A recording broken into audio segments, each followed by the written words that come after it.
there it is, signed by the DA and stamped, showing they lost the case. And they lost it, and they paid and you I what? sued them. And what did you win? $250,000 for a night in jail. I don't go anywhere without this. This is my traffic book right here.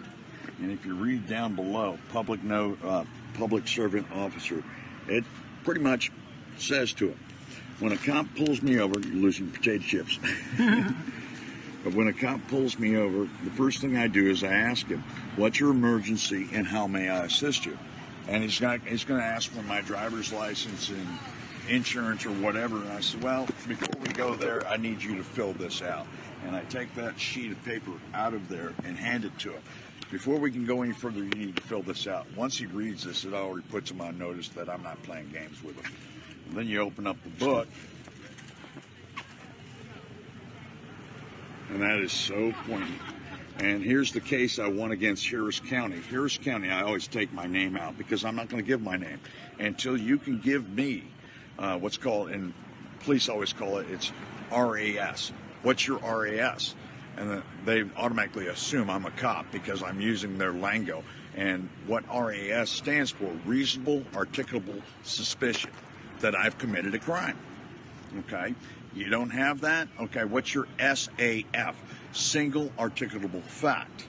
Well, you don't have that either? Okay, you've just basically said that there's no reason to pull me over because you haven't seen a crime. Okay, here's the case I won against Harris County. You can see the stamps and date, and they ended up buying me a brand new Porsche 911 Turbo all-wheel drive convertible with them pulling me over and letting me spend a night in jail. So, and here's the lawsuit, and I've got these for everybody to see, and you can see that it's all put together.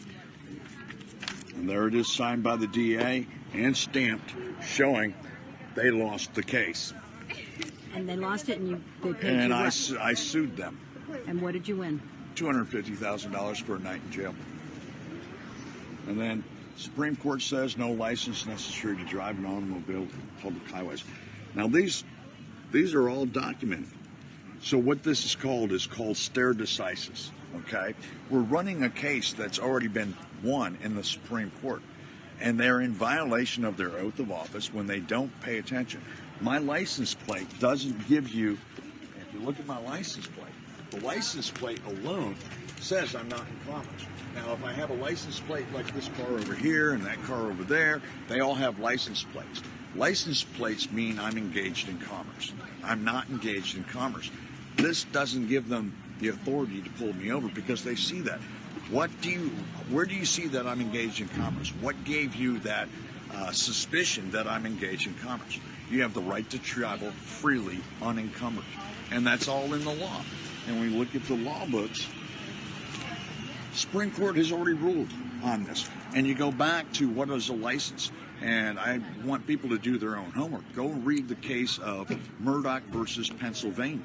Or read the case of, Shuttlesworth versus the city of Birmingham, Alabama. These are showing that you don't need a license. A license is to do something that is immoral, that's sanctioned by the government. Like a 007, license to kill, okay? That's immoral. They need to be licensed by the state. In other words, they're protected by the state on that. There's nothing immoral about leaving my house to go get a gallon of milk. I only need a license if I'm using the public property. The roadways are public, and they're paid for by the gas tax, okay? They're not paid for by traffic violations. So when you get into the law, this is what scares most cops, and I'm going to get to it here if the wind would stop for 1 second. This is what most cops don't like, because they don't know it. It's non-emergency use of emergency vehicle lights and sirens is a felony. Pulling me over for a traffic violation, they just committed a felony. And if they don't have reasonable suspicion that I'm engaged in commerce, they're done. And I'll bring out my brother's. I'm going to put this away real quick. I'm going to bring out State Trooper. This was his book that he had in his car. Okay? Texas Criminal and Traffic Law Manual. I went to his car and I made him read this, and you're going to love this. This is out of their own law books. This is the LexisNexis. And it says under section 502.003, registration by political subdivision prohibited, except as provided by subsection B. A political subdivision of this state may not require an owner of a motor vehicle to register the vehicle, pay a motor vehicle registration fee, or pay occupational tax or license fee in the connection with the motor vehicle. This section does not affect the authority of a municipality to, right here, license and regulate the use of a motor vehicle for compensation. So if I'm not engaged in compensation, being paid to go from point A to point B, I don't need a driver's license. I don't need to register my automobile. And it is an automobile. What about Massachusetts? All traffic codes are pretty similar because they're all federal. They're pretty much the same. Is that a copy of Massachusetts? Yeah. You can online? You can find it, and I will tell you, go to like Amazon or eBay and buy a used one. My brother had to pay $300 for this book. Okay, and then you look at it here. Imposed a permit fee or street rental charge for the operation of each motor vehicle, okay, used to transport passengers for compensation. So who needs a driver's license? A taxi driver?